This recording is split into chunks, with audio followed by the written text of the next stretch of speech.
Everyone for joining us. My name is Leah Hines. I'm the Executive Director for the Charleston Library Conference, and I'm really glad that you're here for this pre-conference session today, evaluating new funding models for open access books. As I said earlier, the session is being recorded, and we'll send a link to everyone who registered for the session. So if you miss a portion of it or you join late, you will have the recording within a day or two in your inbox. We'll also send you a brief attendee evaluation to fill out. Just let us know how we did, give us any feedback for how we can improve in the future. This session was organized by Lucy Barnes, who is editor and outreach coordinator for Open Book Publishers. Lucy, I'm going to turn things over to you. Thank you so much for organizing the session today, and let you introduce the session and your co-presenters. Thanks, Leah. Thank you to you and to the Charleston Conference for giving us the platform to run this session. I'm just going to very briefly run through who my colleagues are, and then I'll share my screen. I've got some slides to show. So from COPIM, there's me, Lucy Barnes. We've got Judith Fathala, we've got Rupert Gatti, Vincent van Gerven-Ooi, Lydia Uziel, Joe DeVille, Martin Eve, and I think that might be all of us. So now I'm going to share my slides, just some brief slides to kind of welcome you all and get the session going. So hopefully you can see those. So welcome everyone to this session on evaluating new business models for open access books. We're really looking forward to delivering this session, and we hope that it will be a worthwhile session for you all to attend as well. I'm sure you'll all be well aware that there are a number of new models to fund open access books that don't rely on the book processing charge, which have kind of been announced and come to fruition in the last 12 months or so. And the presses that are involved in COPIM and COPIM itself have generated several of these. So the purpose of today's session really is to kind of dive into them. So we want to try and give you a bit of a view under the hood as to how these different models were put together, and why we've kind of devised them the way that we have. And then also to kind of give you an opportunity to sort of tear into them with us and to kind of let us know, what do you think about them, what do you like about them, what do you dislike about them? You know, are we kind of explaining them in the right way? Are we explaining them in a way that enables you to kind of present them to your institutions potentially? Or are there things that we could think about changing about either the presentation or about the models themselves? So that's kind of a very brief description of what we're going to be doing. I'm going to give you a slightly more detailed session breakdown, but first I wanted just to introduce COPIM, the project itself, briefly. I know several people on the call will be aware of COPIM, but for those of you who aren't, I think it'll be useful if everyone had a kind of base level of knowledge about COPIM and about what we're trying to do. So COPIM stands for Community-Led Open Publication Infrastructures for Monographs. And it's a project that was originally intended to run for 3 years, from the 1st November 2019 to the 31st October 2022. That final deadline might end up being extended slightly now because of the pandemic, but certainly we're in the second half, regardless of COPIM and of our work. We've been funded by Research England, by Arcadia Fund, and then by contributions from the consortium partners. And the consortium of groups who make up COPIM are a group of world-class universities, established scholar-led open access presses, libraries and infrastructure providers. And this is all of us here. I suppose the main thing to kind of emphasize is that COPIM is very much a collaborative project, and the different organizations and people who make up COPIM come from slightly different backgrounds and have slightly different roles to play in kind of open access book publication and dissemination. But I think we're all kind of united by a similar ethos, I suppose, which kind of underlies COPIM. And so the way that we kind of are thinking about open access book publishing is that open access to books is a good thing. We want to see more of it. We think it will help to make the world a better place. But that it matters how we achieve that. So we're interested in building open infrastructures, which are collectively and community governed and community owned, so that there's no one company, no one organization that owns or dominates them. And the infrastructures that we build, we hope will address some of the key technological and structural hurdles that currently are preventing the wider adoption and impact of open access in the book world. So COPIM is made up of a number of work packages. And these are kind of autonomous in the sense that, they're doing their own work, solving a particular problem, building a particular thing, but that we're also part of the wider COPIM network. And so we're all kind of talking to each other. A lot of the work packages overlap and bear on the work that each other is doing. So they're kind of interlinked as well as independent work packages. And I'm just very briefly going to whistle through each one just so that you have a vague idea of, the different areas that we're focusing on. And some of them we're going to be talking about today. So some of them will have a bit more fleshing out in the session. And on each slide, I've put the name of the work package, but also the people who are here today from COPIM who are involved in that work package, and then a link at the bottom to some of the outputs from those work packages, so that if you want to find out more about them, that's where you can go. So Revenue Infrastructures and Management Platform, this is the Open Book Collective, which we're going to be talking a lot about today, and which is aiming to support the publication and dissemination of OA books, essentially by being a kind of bridge between presses and infrastructure providers and libraries. But I'm not going to say any more about that now, because I want to leave that to the people who are working on it to present it much better than I will. And then the Knowledge Exchange and Piloting Alternative Business Models. This is being led by Martin Eve, and the aim is to transition the business models of at least 2 excellent publishers to a new open access model called Opening the Future, which again we'll be discussing more in the session. Community governance, Lydia Uziel, who's here, is involved in this work package, and this is basically, I said we want everything we build to be open, community owned and community governed. So how do we achieve that in practice? And that might involve the different component parts of COPIM. They may need their own governance model, for example, the Open Book Collective, but also the project as a whole and the infrastructures that we build as a group. How do we think about how they're going to be governed into the future and beyond the life of the project itself? Building an open dissemination system. So this is called TOTE. And it's a system which disseminates the metadata for open access books. So this is obviously crucial for discoverability. And this is a key aspect of open access book publishing, but not necessarily one that's always visible to people. So this is something that we're building to try and make open metadata for open access books more widely adopted. And again, Rupert and Vincent are going to talk more about this in the session. And then finally, we have 2 work packages that we're not really going to delve into greatly today, but we're looking at experimental books. So we're thinking about how the things that we build can encourage and work alongside experimental book production. Yannicka Adam is not actually here today. She's not part of this session, but she is involved in this work package. And then archiving and digital preservation. So how can we make sure that if we create these complex digital objects, they can be preserved into the future and that they don't degrade over time. So that's a kind of very brief whistle through COPIM and what we're doing. Today's session breaks down like this. So we're going to have the introduction is going to continue after I finish talking. I'm going to hand over to Joe, and Joe's just going to do a quick survey because we want to find out, who all of you are and what you want to get out of the session and why you're here. And then Lydia is going to talk a little bit about the current landscape for the funding of open access books and how consortial funding models might sit alongside some other approaches that are currently in existence or currently being developed. Then we're going to deep dive into the particular funding models that COPIM and COPIM's member presses have developed. That's Rupert, Vincent, Martin, Joe and Judith are all going to kind of lead on different models. Then we're going to have a break so everyone can have a coffee and absorb everything that we've been discussing. Then we're going to have the breakout session where we're going to really sort of dive into these particular models that we presented to you and really tear them apart and find out what you think of them, how you might evaluate them. And then we're going to come back into a kind of a roundup where we present what each breakout room has been discussing, the different hot topics, the different things that were discussed and shared. Then we're going to have another brief break before coming back to talk about TOTE and open metadata. And I suppose we're particularly interested in bringing this into a discussion of funding models, because if you're paying for access, then that's a kind of very obvious transaction. You're paying so that you can access the material. But obviously the money that you pay for access then supports the whole system of production and dissemination. So if you're no longer paying for access, how do we then kind of communicate, I suppose, the importance of some of this the stuff that goes on almost in the background?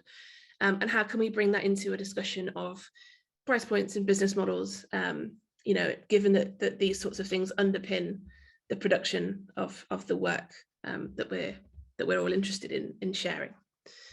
And we're going to have an open discussion about those questions and about TOTE and about open metadata. And then we're going to finish with a final roundup. There's a little bit of slack built into this timetable, so if we overrun, then we shouldn't overrun the whole session time. And if we don't overrun, we may even finish early. Or have more time for the discussion at the end.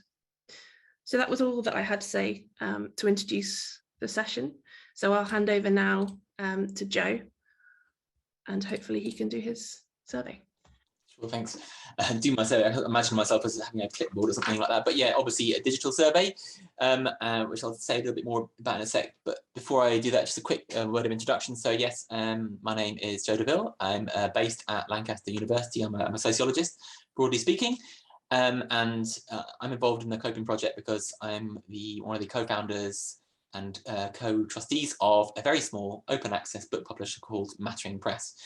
I'm not really going to talk about that very much today. As Lucy said, I'm also involved in this work package 2, which is interested in building a new revenue management platform, I guess you can call it, that will hopefully sit in between institutions and open access book publishers and other open access book focused initiatives.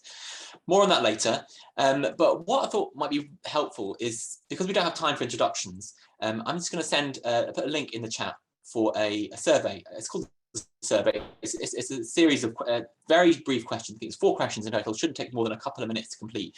It's anonymous. You don't have to put your name or any personal details in there.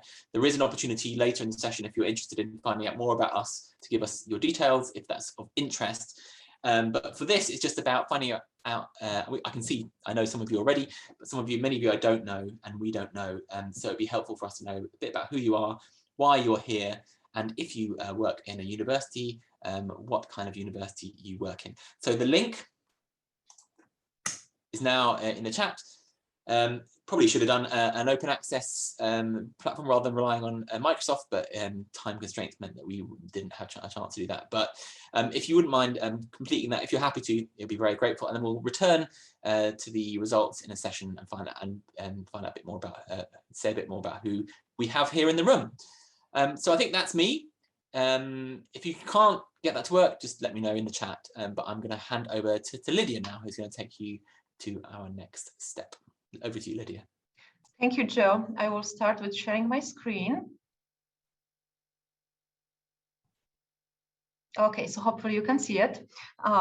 So I'm truly delighted to be part of this panel, and just to introduce myself, my name is Lydia Uziel, and I'm the Associate University Librarian for Research Resources and Scholarly Communication at the University of California, Santa Barbara.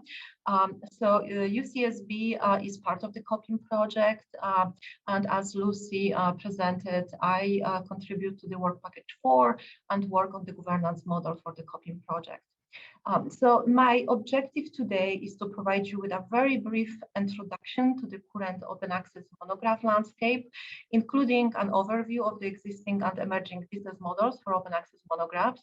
And I will also present the scaling small approach as a guiding principle that is used by the Coping Project towards an open access future and also towards the creation of successful business models for open access monographs.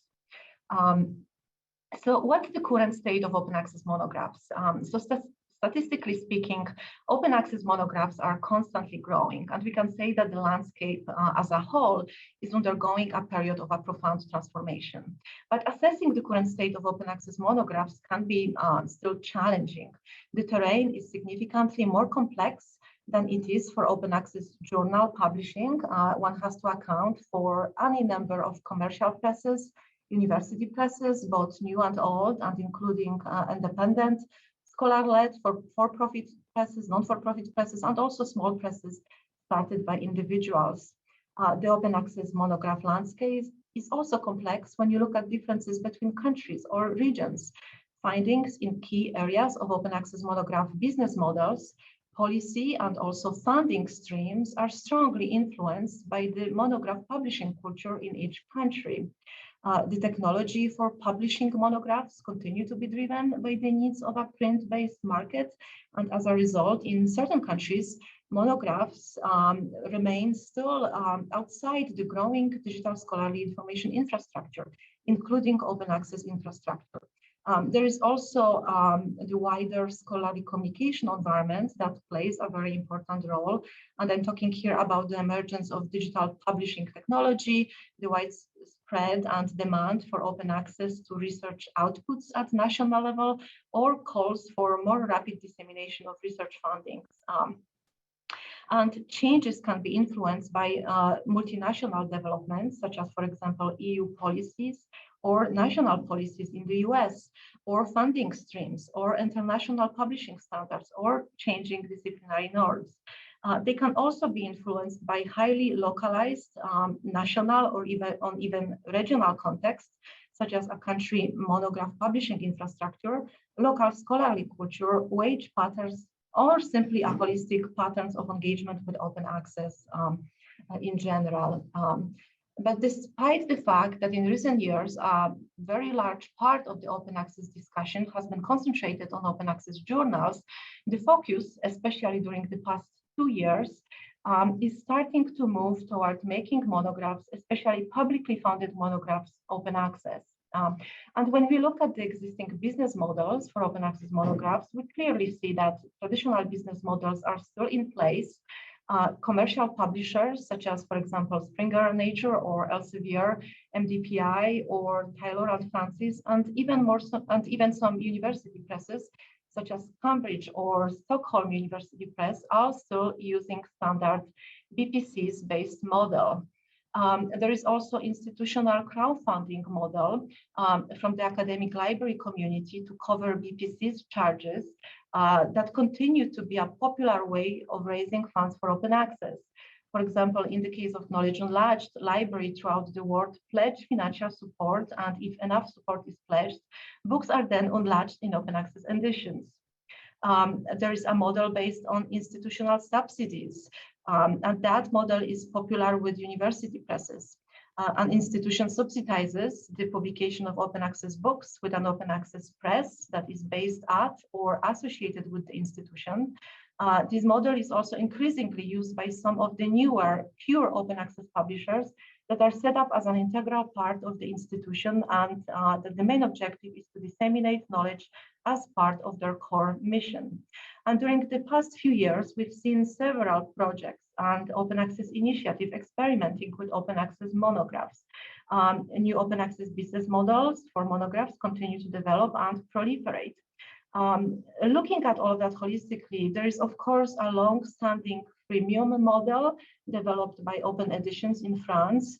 In that model, a version of the ebook is made open access or freely available at no charge to the author, and the free access is subsidized by other revenue sources, such as, for example, sales of e-formats, print sales, or library membership fees.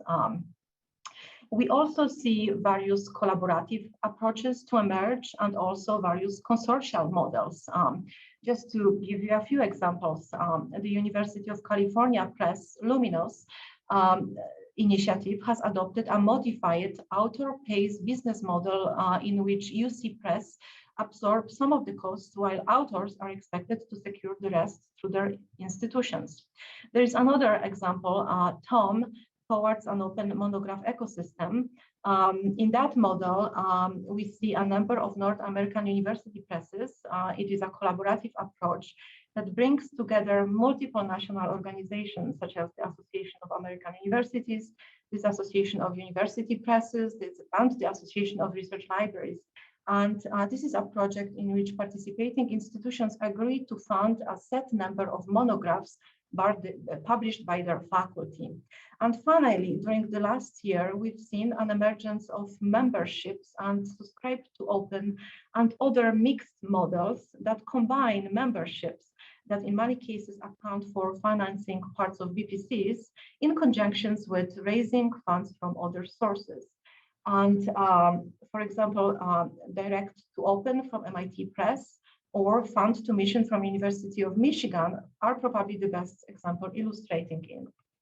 And the library pay an annual membership fee to a publisher that underwrites some cost of making books open access. And the member institutions receives additional benefits such as temporary access or perpetual access to selected back files or front list. They can also receive discount on certain collections or even term access to all content on the publisher platform. So what makes certain memberships unsubscribe to open model, for example, models developed by the COPIM project, and I'm talking here specifically about the Opening the Future or about the Open Book Collective. What makes these models distinct from all other models? And my colleagues will discuss it in more detail later during this presentation. I just want to underline that developing a new open access business model for monographs is not an easy undertaking. Figuring out how to make it work, getting buy-in from the community can be a very complex process with a lot of heavy lifting. This is why the COPIM project is using the scaling small as a guiding principle and also as a main strategy for enabling non-profit, academic, independent, and also scholar-led presses, especially in humanities and social sciences, to successfully transition to open access.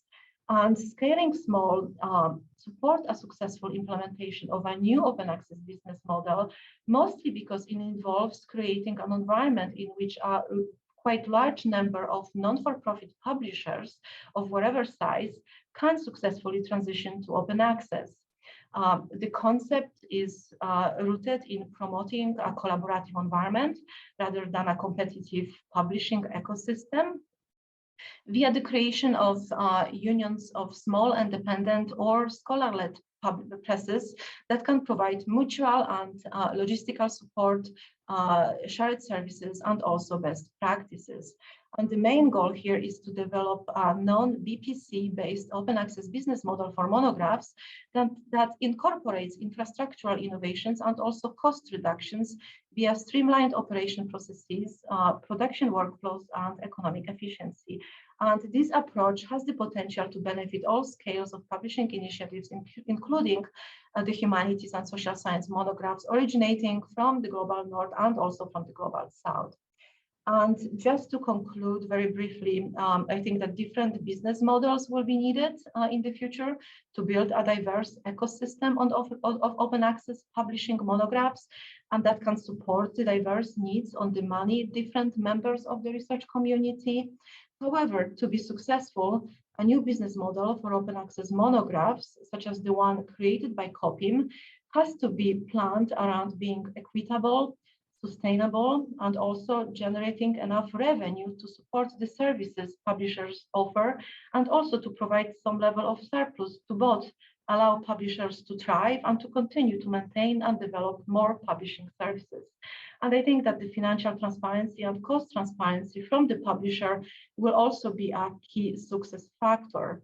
Institutions and organizations want to understand the return that the libraries receives on its investments, and they also want to ensure that the open access model they invest in fits with the library philosophical and fiduciary goals. And this is exactly what COPIM is working on and what we are building at the present moment. And you will learn more on our funding models from my colleagues during the remaining part of this presentation. So thank you, everyone, and I will pass now to my colleagues for the next part of this presentation.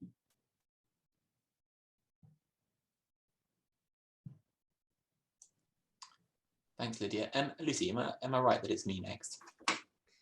Yes, that would be great, Joe. Thanks so much, Lydia. Yeah, so yeah, I'm just going to just basically as a way of kind of mutually introducing ourselves, just report back on who we have here in the room. So it might be interesting to my colleagues and also might be interesting to you. So give me 1 second. I'm just going to share my screen. Thanks so much for everyone who took part in the survey. If you wanted to add, if you arrive late, for example, and you want to add your details, feel free to use that link. Okay, but here we go. Just very briefly, here are our list of job titles. So a range of different responsibilities: licensing managers, program managers of initiatives, collection developments.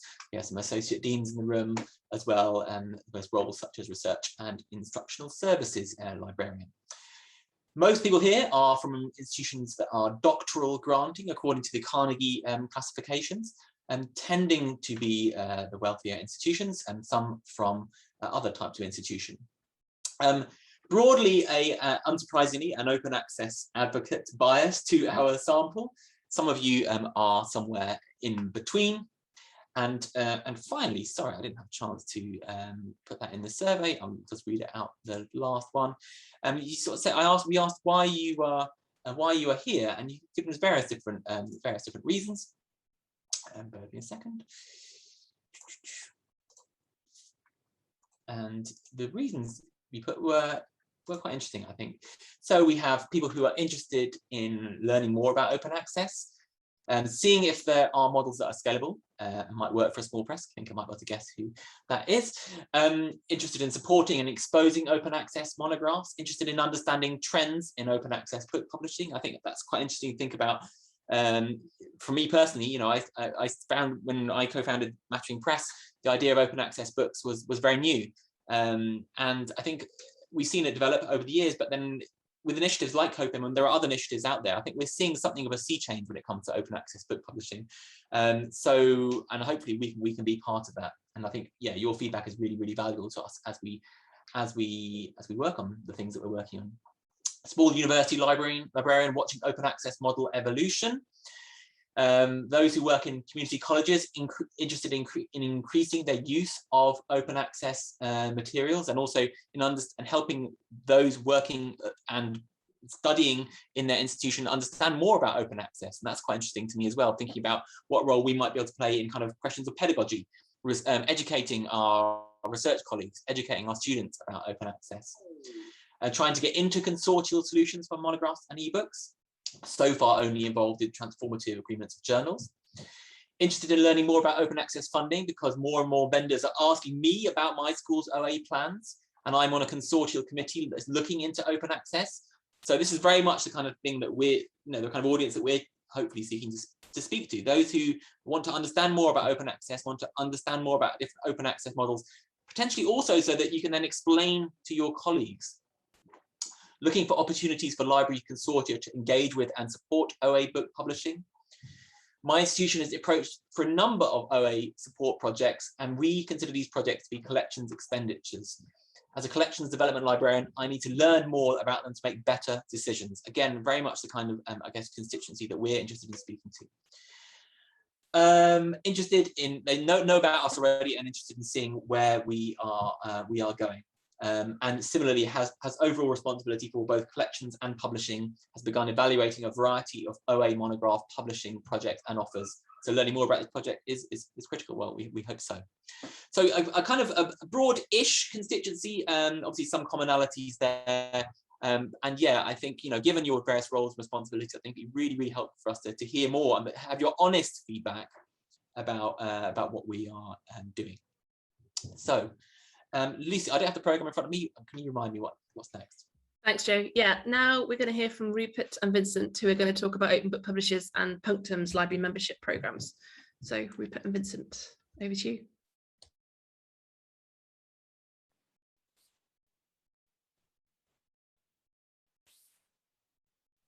Do you want to lead off, Vincent?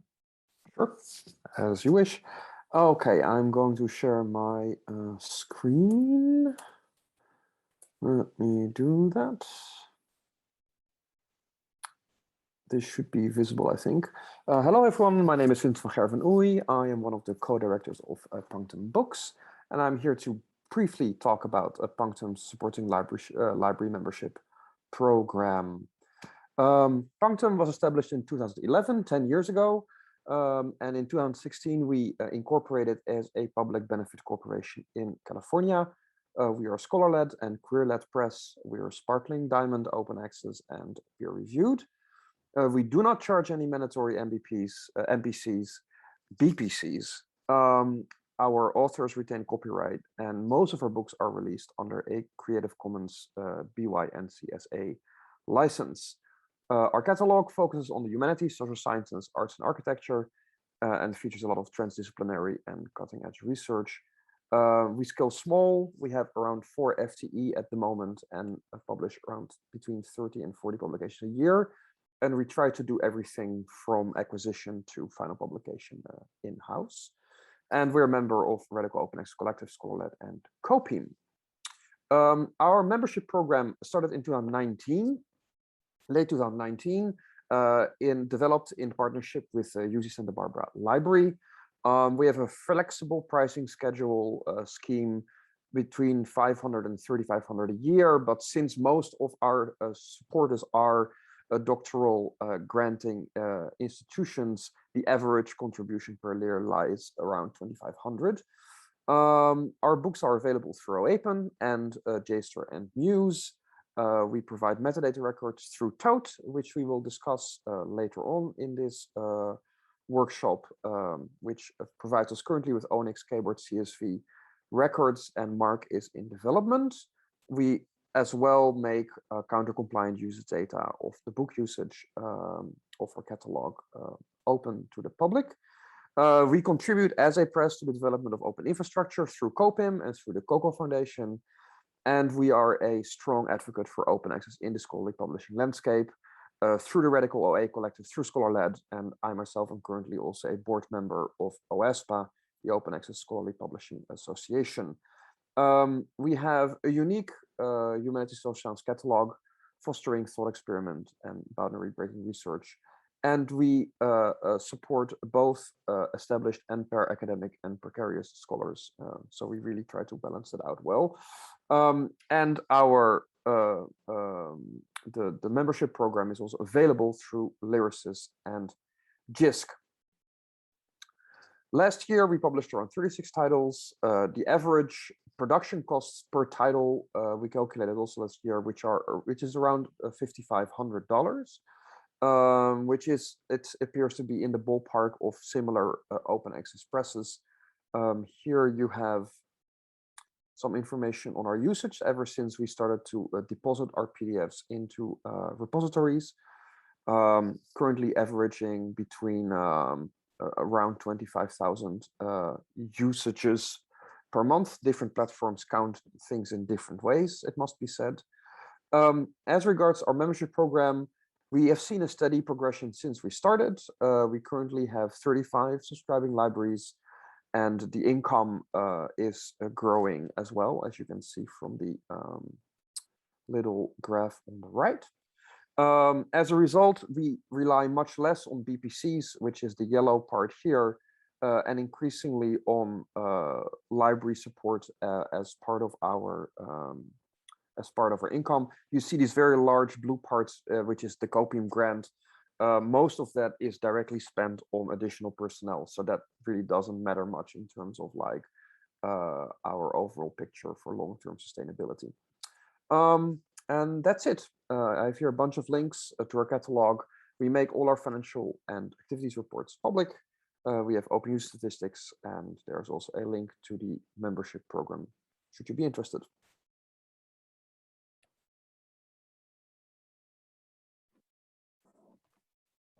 Okay, thank you. And I'll now just also try and share screen.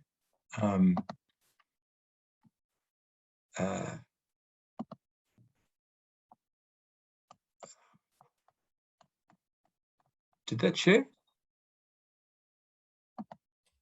Yeah, I can see that, Rupert. Excellent. Okay, so just highlighting, our business model as well, which has, I think ours and Punctum's are very similar types of business models, where we're getting revenue from a number of different places to sustain our overall operations. So first of all, hi, I'm Rupert Gatty. I'm an economist at Trinity College, Cambridge, but also co-founder of Open Book Publishers, which is an open access book publishing company. As we've got here, we've been founded in 2008, and we've, right from the start, did not want to be charging book processing charges. We're a community interest company, non-profit community interest company. We're now publishing just over 40 books a year. Most of them are CC BY. We leave it to the author to decide which of those to which license to choose from, but we encourage the use of CCPY whenever possible. Just very quickly, a really important part of a sustainable business model for us anyway is keeping our costs down. And so I've just got a quick plot here about what our first copy average costs would be. That's taking all our sort of core costs and dividing by the number of books that we've published. And you can see that over the years we've been bouncing between £4,000 and £5,000 per title would be our setup costs, which puts us very much in the same ballpark as the figure that we saw from Punctum Books. We've got a similar structure that we try and do as much as we can. Pretty much everything is done in-house. If we were to look at the revenue side of things, we get our revenue comes through from three main sources. The sales of printed works. Although we don't require any book processing charges from authors and make it very clear that there's no requirement, we do ask them to apply for grants if they know of any that are available. And so a significant proportion of our funding is coming through from grants, and about a third of our titles would come through with a full grant, if you like, of about £5,000. About a third come through with something, and about a third come through with nothing at all. But as I say, there's no compulsion for authors to have a grant. And then the third bit is from the library membership scheme that we've been running since, which I'll go into shortly. You can see that the library membership scheme is about a quarter presently of our revenue is coming through from the support that we're receiving from the library membership scheme. And so it's a really critical component of our business model and our sustainability is the support that we're getting from the library community through the membership scheme.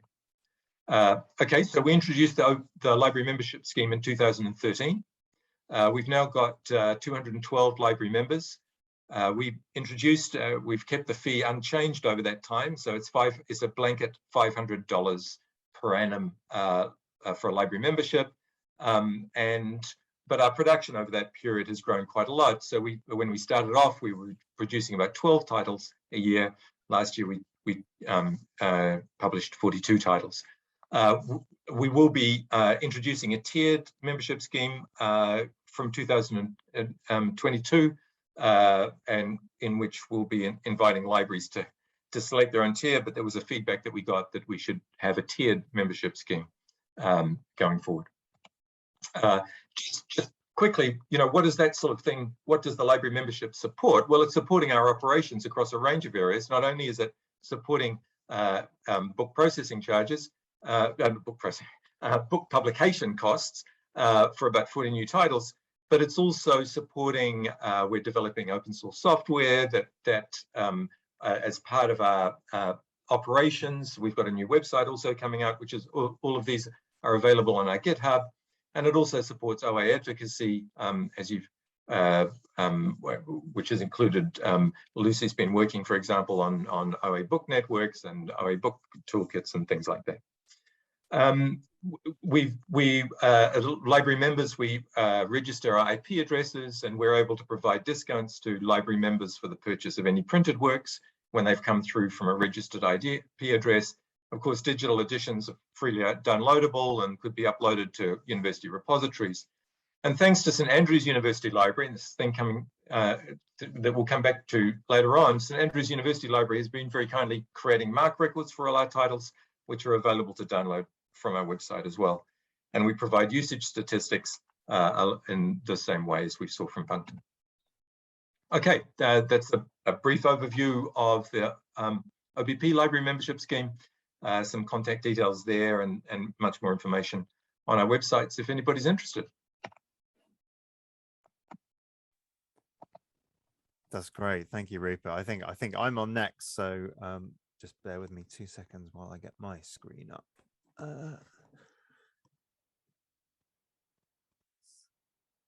think it's, sorry, just bear with me a second. we've only been doing this for a whole year. You'd think that we were pros at it by now.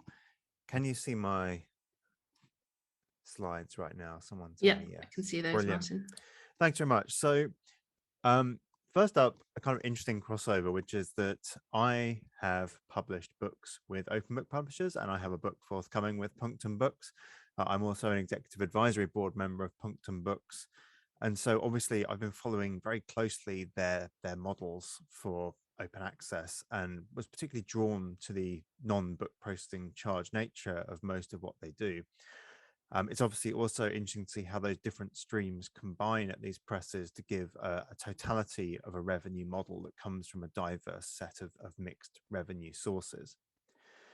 I've been an open access advocate for quite a while now, but I'm not naive enough to think that we're anywhere near the level of uptake that we need throughout the whole system.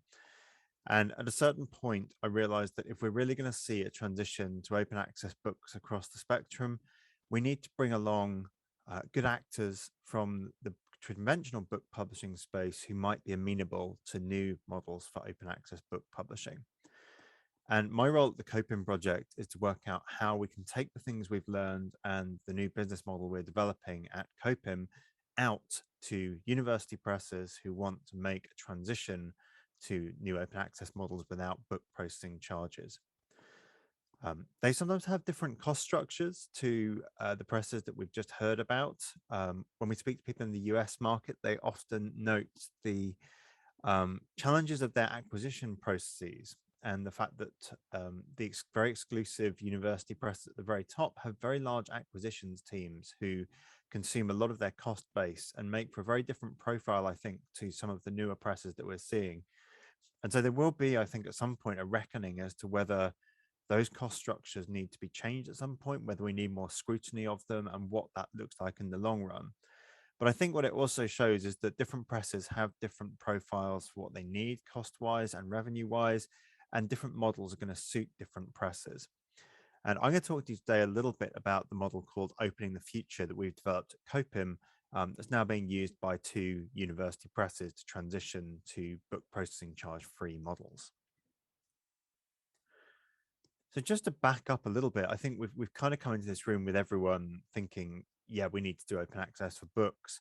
But I guess I just wanted to put in a plea for why we're doing that and why this is a worthwhile enterprise. It strikes me that last year, the COVID pandemic was really the sharp end exposure of just how bad some of our infrastructure is in the humanities for the dissemination and consumption of research outputs. I'm an extremely clinically vulnerable individual, and I remain actually shielding at home. I can't get to a deposit library or even a public library with any safety. The fact that we don't have open online dissemination of our research artifacts is actually locking researchers like me out from much of the ecosystem of research, which seems to me extremely broken as an infrastructure, given that we do have these digital capacities in 2021. We're also seeing a drop-off in traditional sales and a change in the profile of the long tail. One of the presses we're working with has reported that actually they're seeing many more sales on a longer tail of usage patterns. So the fact is that demand-driven acquisition, for instance, at libraries is meaning that titles that are over a year old are still getting a lot of usage. One of our other presses during the pandemic made almost their entire, a good subset of their list openly accessible, and suddenly saw a huge increase in the usage of titles, but especially titles that were quite substantially past their publication date. 5 to 10 years past the publication date saw huge usage. So we've got different patterns of usage and purchase going on here. We know that open access offers increased readership, usage and citation, although there are complexities to that, and some of the studies perhaps a little naive in how they've measured that. So we have to be careful around talking around just straightforward usage metrics. And we also know that we're in an environment where there are an increasing number of funder mandates for open access. UKRI in the UK has fired the starting pistol on their mandate. We're waiting for the ref review in this country that's promised to start within 6 months from now. These all have some degree of open access for books included, Plan S as well. And while that doesn't cover all research in the humanities, particularly where lots is funded on institutional time or researchers' own time, the pressure is mounting for us to find a way to get this whole ecosystem into a more open frame for dissemination. So what did we come up with for our model at COPIM, this new model? The model we came up with is called Opening the Future, and Lydia obviously touched on this earlier, but I'm going to give you a bit more detail now. This model works well for presses that have substantial backlists they've published over several years, and libraries that are interested in their backlist and an open access front list. And it works a little bit like this. The library subscribes on a non-open access basis to backlist titles. So for example, at the Central European University Press, we have several packages of 50 books, and a library can subscribe to one of those packages for their own collection. This is not making that particular set of books openly accessible. This is adding only to the library's local collection, books they would otherwise have had to have bought. What we do, though, is that we then use the revenue from that subscription to the backlist to fund frontlist titles to become openly accessible. So that is, the revenue from subscribing to the backlist is used to fund new open access frontlist titles, which are made openly accessible to everyone.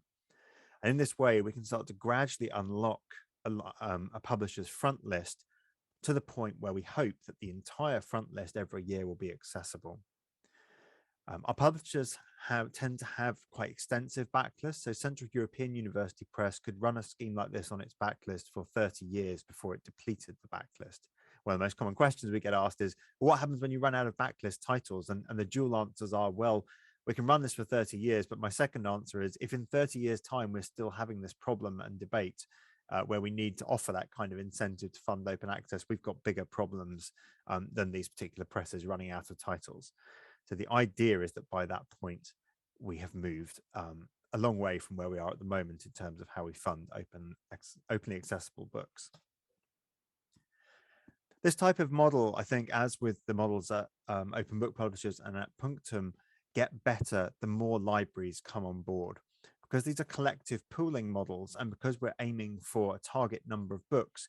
If we reach our target of approximately 250 libraries at these presses, which is about $12 per library per book, which is much better than most purchasing arrangements you'll get for monographs, we can actually see the price come down, or the press can publish more books.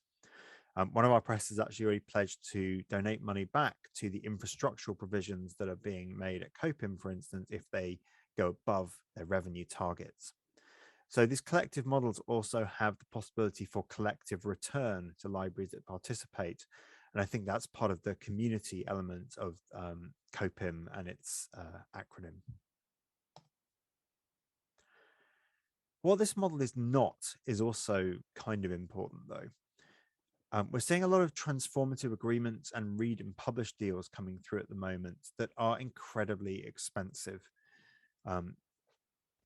There are deals going through at the moment that essentially would eat the entire purchasing budget for monographs at my institution. That's incredibly problematic and is going to cause us a heap of trouble down the road when we try and transition more than just those presses. So this is supposed to be a model that unlocks a press as though it were infrastructural support. We're trying to think, we value what this press does. So Central European University Press, for instance, has an extremely strong backlist and front list in the study of post-Soviet reconstruction in Europe and Slavic studies.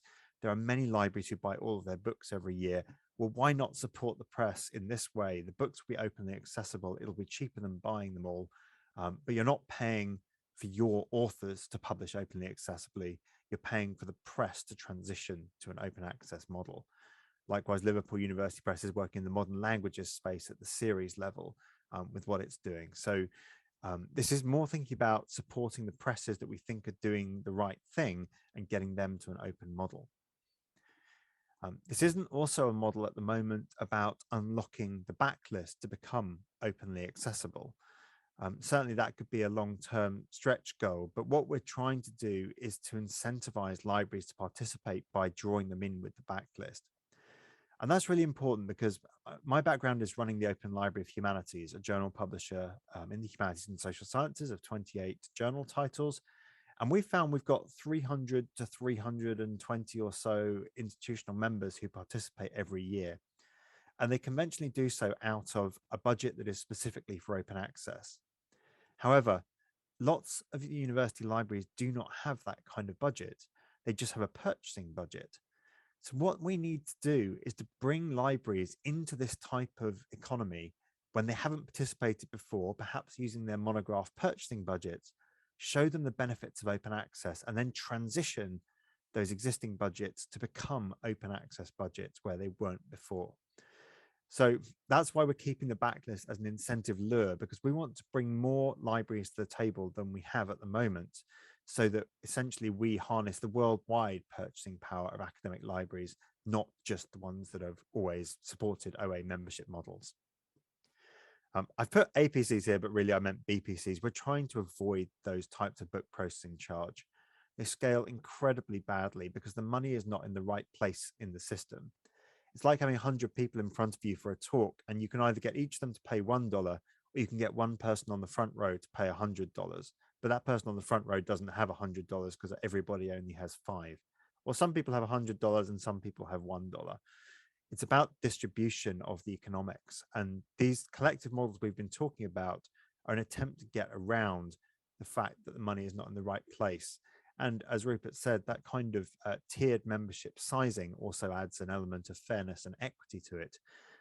Some of the points that Lydia gestured towards earlier as being crucial in any open access environment.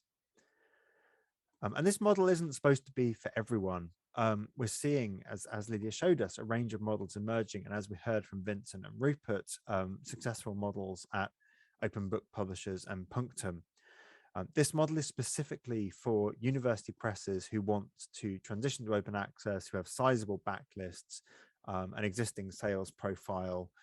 It's very different, I think, to the born open access presses who structured from the start around going open. But I guess the last thing I wanted to come to before we have a break and then go to our breakouts was the value for money that we're trying to deliver here. The highest membership fee that we have at the Opening the Future program is that we're looking at half a single journal article processing charge in the sciences. And we do have a real problem if we think of the monograph in competition in some ways with some of the sciences, in that most scientific research is headed now towards being openly accessible. And a lot of humanities research in monographs is remaining behind incredibly expensive paywalls.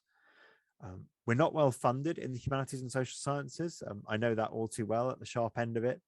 But when we can get pricing at this level, where really we're asking for an extremely small contribution from academic libraries, under $1,000, and right down at the small end of the 3-figure dollar mark for the smallest libraries, really, is that a huge price to pay at this point? And I think the answer is no. So we have some websites. I have some contact information. I'm martin.eve@bbk.ac.uk, and openingthefuture.net has our presses and information about what we're doing. I've really enjoyed hearing from Rupert and Vincent about their models and how they've been scaling them up. But I did want to go back to something that was said earlier, just to close this, which was implementing these models is a lot of work, takes a lot of thought. It's not just build it and they will come. So it's really valuable to us to have people here today to talk more about these models, what we can do to think about scaling, whether that's scaling small or scaling big, scaling horizontally, perhaps. What do these look like at scale? What's the world we want to get to? So thank you very much, everyone. I hope that was interesting, and I'm looking forward to the next steps. So over to you, Lucy. Thanks, Martin. So now we're on to our final model to present to you, which is Judith and Joe talking about the Open Book Collective. So over to you guys. Not quite into our breakouts yet. You have to bear with us in relation to what we're going to talk about as well. Let me just share my screen, and then Judith's going to begin. Okay. So Joe's going to just share his screen. I'm going to talk for a little bit, and we'll kind of hand it back and forth. Doing a two-hander. Okay. Can you see that, Judith? And everyone? Yeah. Okay, off you go. Okay, so my name is Dr. Judith Vitala. I'm a research and outreach associate at Lancaster University, and Joe has already introduced himself. So we'll go to the next slide now. And we are speaking to you today about some of the progress we've made on work package 2 of the COPIM project, which is the revenue infrastructures and management platform and the collective that we are establishing around that. You can see there on the left-hand side of the pane, the contact details for the COPIM project itself, for Joe and myself's Twitter, and the Twitter for the project. So we're now in the 3rd year of COPIM, and in the previous 2 years, this work package did a lot of research into different kinds of collective and collaborative funding models and the integration of open access books into libraries. We now have a major report on that, which you can download at the Zenodo link that you see there. And you will also actually see all of the COPIM outputs at that Zenodo link. And simultaneously with that research, we have been investigating the ways that a collective, such as the collective that we're establishing, can be governed in a way that is equal and fair, but is also effective. That's quite a big task, because we have obviously stakeholders with a variety of needs and obligations, and we'll talk a little bit more about that later on. But you can see there another recent output that I made on our blog discussing the workshops that we've already done on the governance process and where we are in terms of establishing it. And there's a link to that down there as well. Great, thanks, So, Judith. I'll hand that to Joe with it. Yeah. Thanks very much. We're in the witching hour here in the UK, so we have a toddler freaking out upstairs. So we have to bury her in the background. Yeah, so we're, as Judith said, we're in the 3rd year of the project, and it's actually quite an exciting moment in that we're moving from this kind of research phase into a development phase. So we're actually starting to build now. And there've been some COVID-related delays, but the project's being extended. So in that respect, we're still on track. And what we're trying to do is solve, or at least solve as best we can, or partially solve, a challenge, I guess, in open access, in the flow of open access funds. And we've already heard about library membership schemes. So library membership schemes like open book publishers that have an offering, they offer their library membership schemes to libraries and universities. And then if they're successful in convincing them that it's a worthwhile scheme to support, they receive funds in exchange. There are many, well, a number of other examples of that. We've heard about punctums. There are also membership schemes offered by infrastructure providers like Directive Open Access Books or OAPEN, all doing the same things, offering something, an open access solution service, offering to libraries and universities, and then if they're successful, receiving funds in exchange. There are, however, a number of open access initiatives that do not have library membership schemes. Mattering Press, the press that I'm involved with, is one of those. There are many reasons for that, which I'll talk about in a second. Meson Press, that's also involved in our project, is another. And we also find infrastructural providers like Tote also do not currently have library membership schemes. There are for those initiatives that do have library membership schemes, the rewards are quite uncertain. Outreach work is labour intensive, and we've seen the benefit of these library membership schemes for the likes of Punctum and OBP, but there's a lot of work that goes into this. This is something of a theme so far in this session. The work that is involved in establishing OA initiatives and OA infrastructures. Outreach tends to be geographically skewed. So it's sort, I'm a sociologist, it's not surprising that people tend to focus on those kind of institutions that they know and those kind of national contexts that they know. Punctum more in the US, for example, OBP more in the UK, although not exclusively, of course. The rewards tend to be uncertain, and to some extent, at the moment, as you've seen in the figures, even though we have a move away from BPC, there is still a reliance to some extent on some version of fees, even if it's not a mandatory BBC, some version of fees, which I think we are all keen to move away from. And of course, there are barriers to entry for smaller initiatives. For Mattering Press, it's just simply not feasible for us to have a library membership scheme. We publish ranging from 2 to 7 books a year. It varies, hugely. And we wouldn't really feel that we could go to a library and offer a membership scheme to them. It wouldn't really make sense. Plus, we are all doing our work on Mattering Press in our spare time alongside full-time academic jobs. It's just simply not feasible. But there are also challenges for those who are potentially subscribing to schemes like this. There are sometimes inconsistencies in how initiatives present themselves, including in relation to metadata. It's labour intensive for a library or for an institution to assess many individual initiatives might be approaching them with a library to scheme and asking for funding.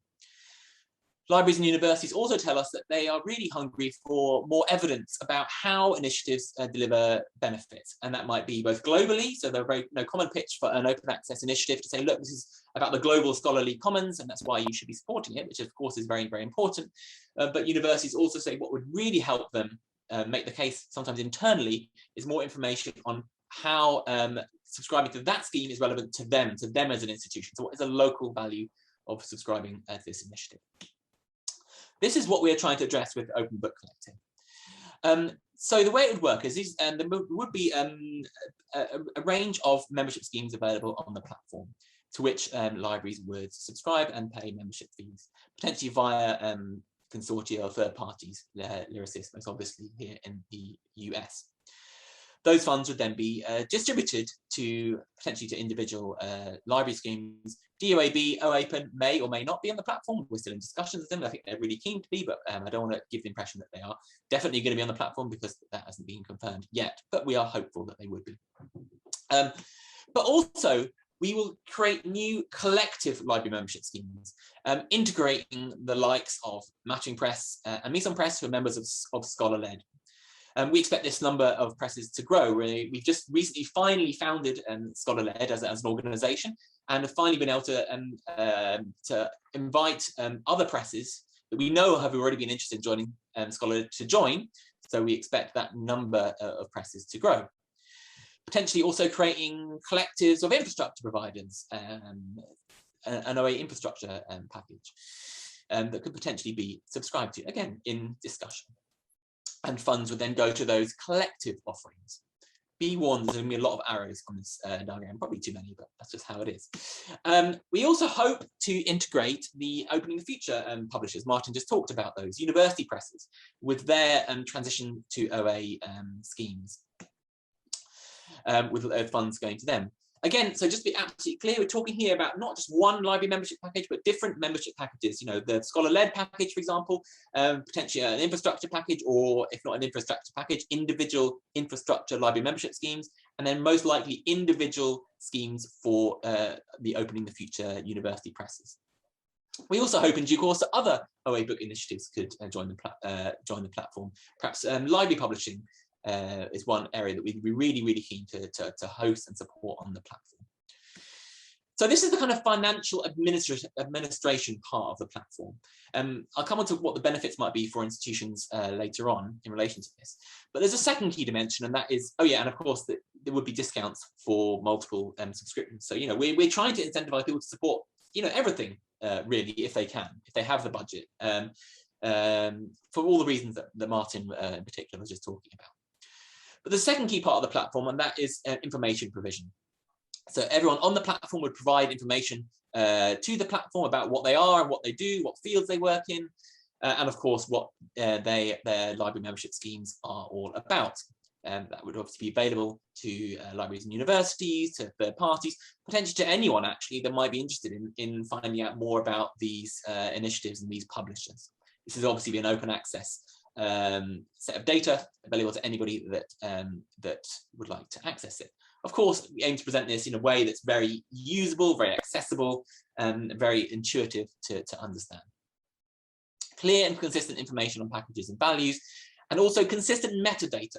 So this platform, on the background of this platform is the tote database that Vincent and Rupert will talk about more later, but we'll be using that to pull metadata from, particularly from publishers, to provide a sort of shared catalog, and also for us to be able to then pass metadata to institutions, metadata connected to the subscription packages that they support.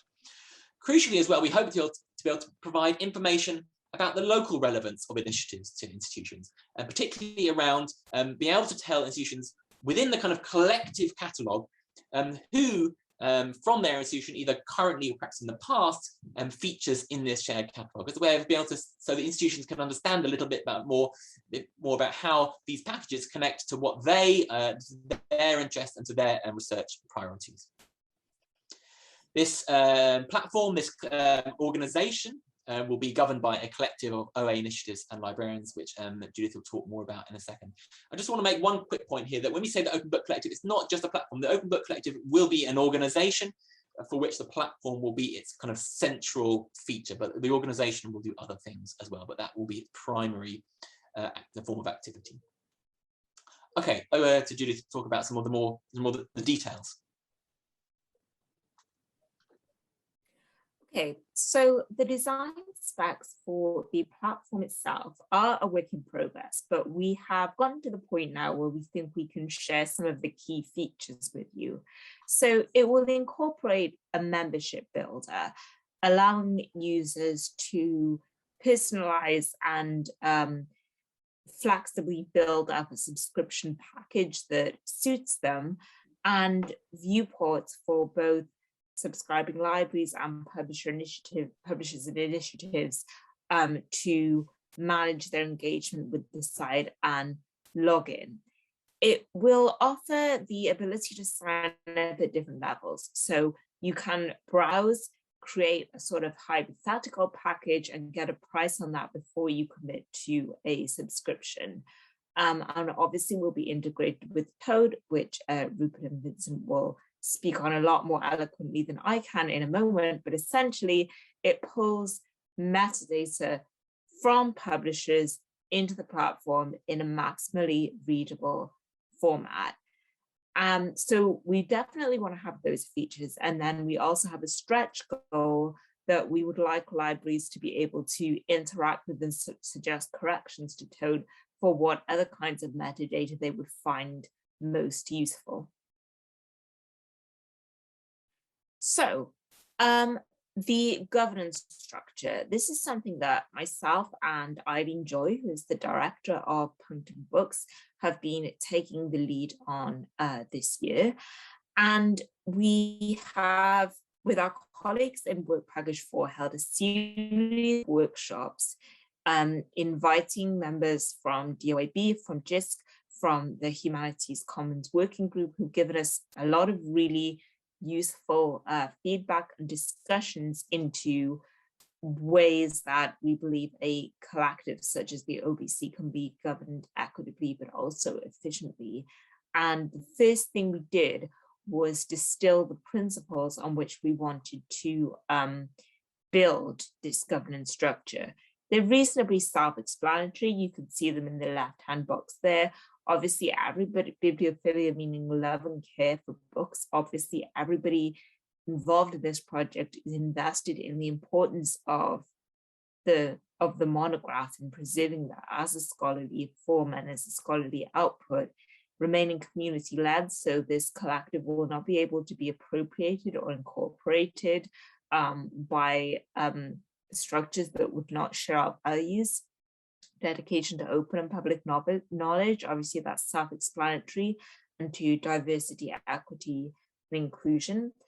So scaling small, this links back to the ideas that were explored earlier, that it's not about forcing small and medium publishers to expand in a way that abandons their individual character or makes them scale up more rapidly than they would want to, but about building this mutually supportive network that scales as an alternative to that preserves that diversity. And then obviously it's anti-competitive and non-hierarchical. So what is that going to look like? Well, we've decided that the Open Book Collective itself is made up of these relatively self-governing circles of different stakeholder groups. So you've got your publishers, you've got your infrastructure providers, libraries and organizations, and publisher collectives, because these different groups have different needs and different responsibilities to the collective. Obviously, publishers have a responsibility for a certain amount of output, libraries have responsibility to their subscription, and so on. And nonetheless, we realize that we do need some kind of minimal hierarchical structures, what we're calling soft hierarchical, in order for decision making to proceed in a timely manner, in order for the collective to be governed effectively. So how we're going to ensure fairness here is by making sure that different stakeholder groups have equal access to this administrative committee and equal representation in governance. Above the administrative committee sits a board of trustees who will ensure that the values on which the collective is based endure in the way that it is governed into the future.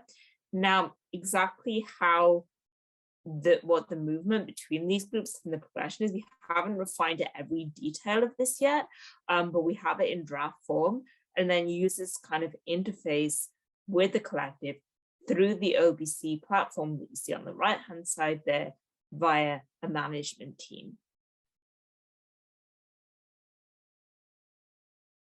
So now I'll talk a little bit about what the value of this venture is for the scholarly community and open access more broadly. Well, it's sustainable, or it's a lot more sustainable than a lot of the models for funding that are out there right now. It doesn't depend on initiatives hitting fixed annual targets, and it provides a new revenue source within the OA ecosystem that will actually hopefully grow over time. It makes it easier to publish OA and assists OA publishers away from relying on BPC, which, as we know, can perpetuate standing inequalities within academia. It increases, speaking more generally, it increases the awareness of OA initiatives. The portal is publicly accessible, so anyone can go on there, anyone can browse.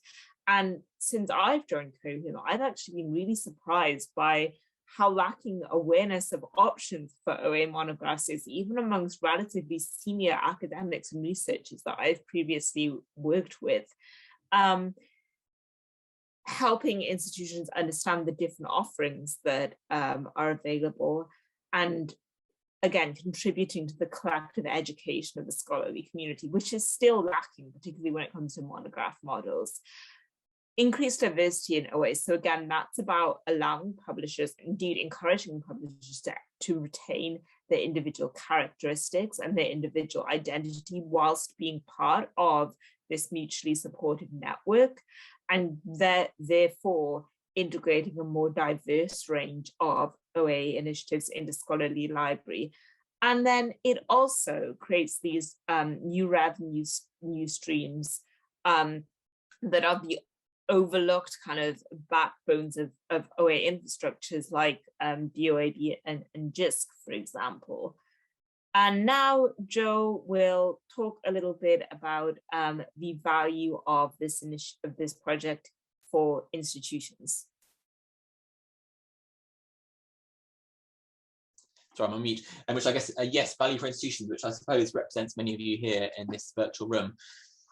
So yeah, what will it do for you? Well, I think it'll make it easier for you to demonstrate the local value of supporting different open access initiatives, which might be helpful for you when it comes to internal advocacy. Provide information on previous and current researcher authors represented in the catalogue. Of course, will hopefully also help you make a decision as to whether supporting particular membership packages is the right thing for you and for your institution. A key thing is that we hope the platform will reduce administrative labour. It's obviously can be very time consuming depending on what systems you use to set up individual publishers, and also just to assess individual publishers and to deal with invoicing and so on. This will hopefully make it easier because it just provides a central point of contact. We think this will help fund publishing in a cost-effective way. The estimated funding per scholar-led book is around $6,000, and that's at the beginning. And as Martin said, we expect that to go down over time. But even now, that's less than mainstream BPCs and some other OA book funding schemes. Judith talked about diversity. We think diversity is incredibly important, supporting not just one initiative, but many initiatives by the platform. As I mentioned, scholar-led is expanding. Increasing access to OA titles. Obviously, these titles are available on an open access basis, but they sometimes don't feature in library catalogues or don't feature as well as they should in library catalogues by agreeing metadata standards that will help metadata flow into libraries in a much more smooth way. Allowing subscribers to demonstrate that they are meeting the goals of things like open research strategies. Next steps, we're discussing with key partners like Logistic and Lyrasis in more detail, in the process of incorporating in the UK and finalising the governance structure that Judith was just talking about. We expect to have a beta ready for internal testing in the start of next year, ahead of a public launch in spring 2022, coupled with a coordinated outreach campaign in the UK and the US and Europe. Not that we don't think other areas are important, but that's where we're going to start from and then build out from that. Just wanted to end talking about pricing. I'm sure many of you are wondering what this is all going to cost. We have created a business model that's still got some tweaks to be done to it, but I think more or less is there now, which is very much based on this principle of becoming financially sustainable after the end of the COPIM project. Costs to libraries for individual packages, whether that be collective packages or individual initiatives, will be comprised of two elements: banded initiative fees, and then a contribution on top of these initiative fees to what we call the development fund, the OBC development fund. This fund isn't about making the platform pay its way. It's actually about us enabling OBC itself, which of course is itself an organization, itself an open access organization, to do things like build capacity in the OA book ecosystem by its projects. So supporting new initiatives, fledgling initiatives that don't often have the capacity to build up things like metadata systems, helping to develop new OA infrastructures, of course advocating as well. In terms of the running costs, those are covered by publishers. So the OBC platform takes a 10% cut, reserves 10% of the income, which is paid to initiatives. And as I mentioned, discounts available for multi-year subscriptions. The prices depend on the different initiatives. So DOAB has its existing membership package, for example. Opening the Future publishers have their existing packages. I'm not going to talk about those. I will talk about the scholar-led package because that's what we know about and are working on. And here it is. This is work in progress based on research, uses a banding structure, aims to be sensitive to different financial constraints. And again, these prices are below exclusive of discounts. So we can see that the prices range from £1,000 for a 1-year subscription. This is including this 5% contribution to the development fund, $1,000, for community and technical colleges, up to $6,800 for PhD granting institutions. And I think one of the things that we'd be keen to hear from in the breakout rooms is what you think about these prices. Are they completely out of line? Are they reasonable? And so on. So I think collectively we've gone a little bit over time, but hopefully that's got through everything now. And then we really very much welcome your thoughts in the breakout session. So perhaps I can just hand back to Lucy to wrap up this session.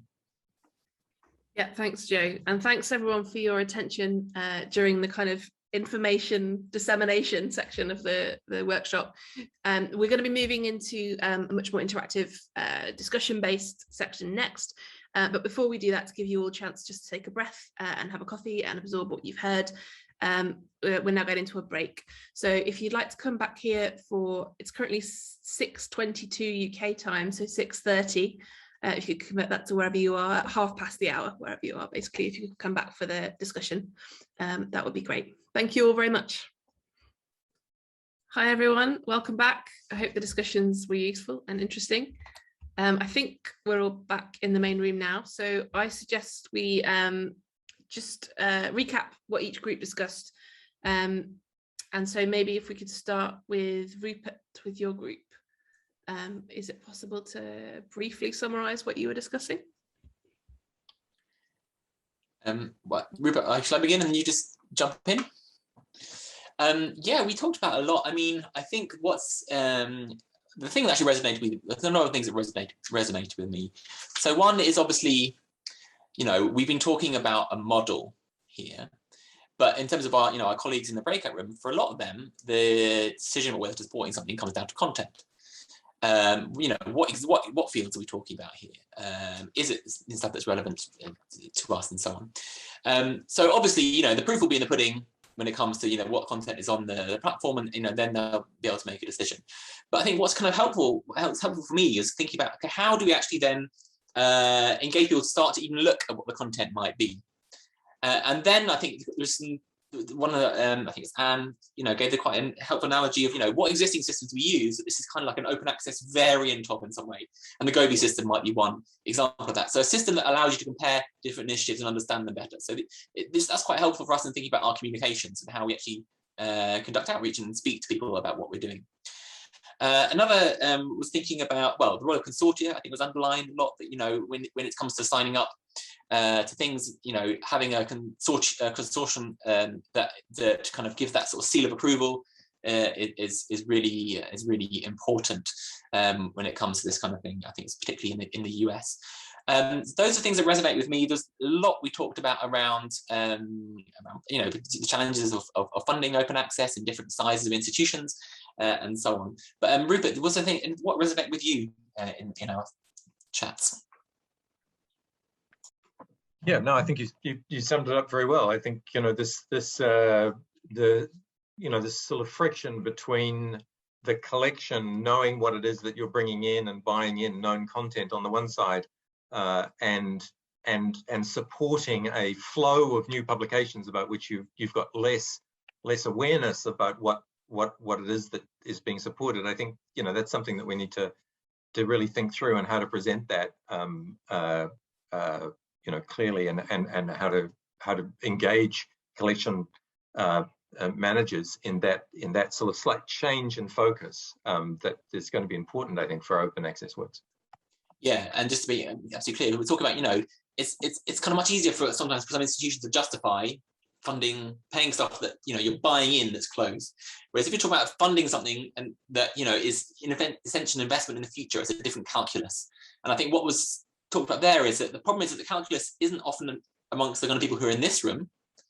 The calculus is more about the people that you have to get to sign off on what you, as a collection development librarian or whatever it might be, want the library to support, might then experience some resistance when it comes to people sort of up the chain who have their hands on the budgets.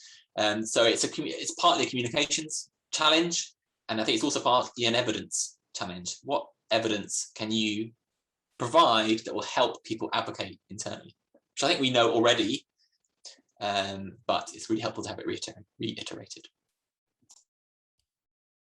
Great. And Vincent, the other group, what were you talking about? Shall I talk, Martin and Judith, and then please chip in if I forget something. What is very nice, we had quite a different discussion than in room one, so this is I think in terms of complementary quite good. So in terms of general feedback, we got the strong impression that the collectivity of the OBC, together with the fact that it combines both infrastructure and content, is a very strong point. The impression was that the fact that you include infrastructure also makes it easier to argue for librarians to fund this, because then it doesn't only become like an access issue, but it also becomes sustaining an entire, let's say, community of book production from the scholar to the actual platform. And that seems to be an easier, or like a more, let's say, thorough thing to sell upward also. Moreover, like you have this wide diversity within this group. The pricing points, as a result, becomes less of an issue. Like there were no strong objections against the pricing points or the idea that there would be an OBC fund. One of the main costs for libraries, actually, especially when it comes to supporting small initiatives, are these onboarding costs of like getting people into the system, having an accountant check things, the administration around it. And so the collectivity of what we are proposing, I think, again, makes it easier for librarians to support it, because you have many small things within one product. And then the price point that we're asking for is still really within the range of the reasonable, so to say. One issue that came up is the question of indeed content, and especially the quality of the content. It's okay, so at the moment that you want to expand, that more publishers are going to enter the fold, how do you make sure that the quality of the material that is provided by the OBC is up to par? Obviously, this is a role for scholar-led, but this is also, I think, something that we should really take into account when we make or make not a decision to allow individual publishers to put in their library packages within the OBC, because at that point you no longer have a scholar-led umbrella, let's say, to vet specific scholarly presses, and we have to think about how do we then actually do this type of quality control such that it will not become a risk factor for librarians who are currently supporting or are considering supporting us in the future. Let's see. Anything, Martin, Judith? Just a couple of things. I guess that I took away the challenge of local justification and local relevance, and the importance of student-centered approaches for many librarians on the ground, but also that the labor of supporting and sustaining new platforms becomes enormous, and bigger libraries are sometimes adding 100,000 titles to their collection in one go. So the collectivity really is a way of reducing the local labor of onboarding new material. So it's not that there have to be ways to evaluate this and the local relevance for these institutions, and often actually for conversations with legislature on the ground. So if they've been given a capitalized budget, for instance, to buy books, arguing for a shift to access to knowledge being the use of that budget requires some local justification, but it's also got to have the scale with it to make it possible for those institutions to participate. They're not evaluating at the level of the single titles, which I think as publishers, we get our heads down and we work on books, one book at a time. That's not how big libraries are having to think about this. So again, there were arguments in favor of collectivity here that I think were nice to hear. We also had a brief conversation about, very brief because we were chucked out at the end, about the role of consortia in this, and the fact that actually bigger groups are going to need to have conversations and bespoke actions here, and we've got that baked into the platform workflow, so that has already been discussed. But yeah, no, that was a great summary, Vincent, unless Judith has anything to add.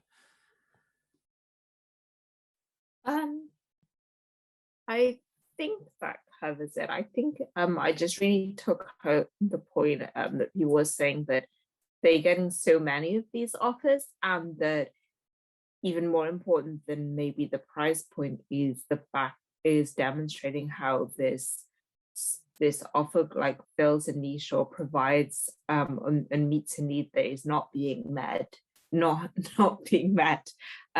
by other offers, because libraries are dealing with many of them at the moment, and as you say, like sorting through them is time and labor intensive in itself. But yeah, I think that's pretty much most of it. The notes are all ready anyway. Fantastic. Thanks, everyone. Sounds like there were some really rich discussions there. And going on from what Vincent was talking about in terms of, the book collective potentially being an offer which includes infrastructure, and that being something distinctive and valuable, that's going to be what we discuss next with a conversation about Tote. But before that, everyone has a short break. So if we could all reconvene at 25 past the hour for the final conversation about Tote and open infrastructure. Thanks very much, everyone. Thanks, everyone. Hi, everyone. It's now 25 past, so I think it's time to hand over to Rupert and hopefully to Vincent to talk about Tote and open metadata. So we're going to have some presentations from Rupert and Vincent, and possibly also contribution from Martin before moving into a general discussion and then concluding. So Rupert, over to you. Okay, thank you. Let me just go through the screen sharing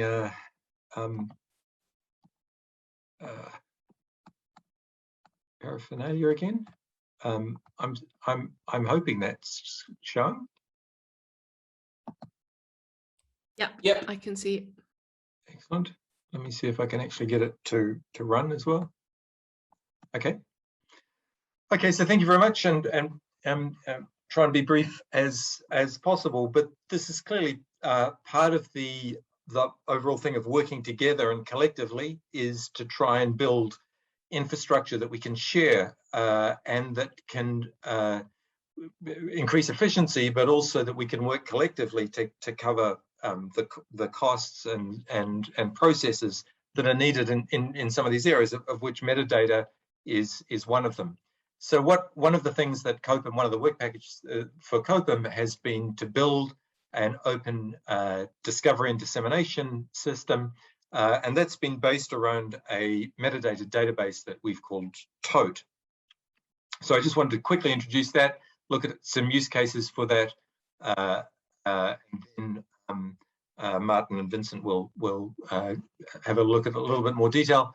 But what we're trying to do is developing technical protocols and infrastructure to better integrate open access books into the whole ebook distribution network, institution libraries, repositories, discovery systems, preservation systems, etc. That at present, open access books are not particularly well integrated into existing systems.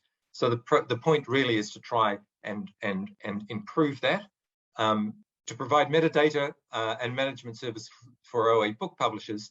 And I've got some links here to the TOTE website, the catalog, and also we've got a wiki in which there's an awful lot of what we're doing described, and I'll come back to that as well. Okay, so there's 4 use cases that I wanted to consider. The first is publishers being able to create and manage their own metadata, repurposing the metadata for other uses, disseminating the data out to various other places, and also the seed for a more open metadata ecology that we're hoping to create. So one of the things, so metadata management is a key difficulty for many small publishers, and especially then disseminating it out to all the various areas and services that require it. And so what we've got is a metadata, cloud-based metadata database in which publishers can create, update, and manage the metadata for their titles. And all the metadata is openly licensed and designed specifically for open books, open access books. And as of next month, it'll have open access chapter level metadata as well. Okay, so at present we've got the metadata for 5 publishers that have been inputted into TOTE, and 2 of them, Open Book Publishers and Punctum, are using this as the primary tool, their primary metadata management system. Okay, so you put it into TOTE, then what? One of the things is that TOTE's got an open API, which means that you can then repurpose that data. So for example, Open Book Publishers, we've just writing a new website, which is calling all the metadata for our catalog, and all the book pages is coming directly from TOTE. We've also got the Open Book Collective that we've talked about. We'll be drawing the metadata from that to be able to give presentations, and hopefully Martin will be able to speak more about that. So it's not only open data, but there's an open API that allows one to be able to call through and use the metadata. Us or anybody else can go into that database and use it to repurpose and represent the data. The second is disseminating the metadata records out to various distribution platforms.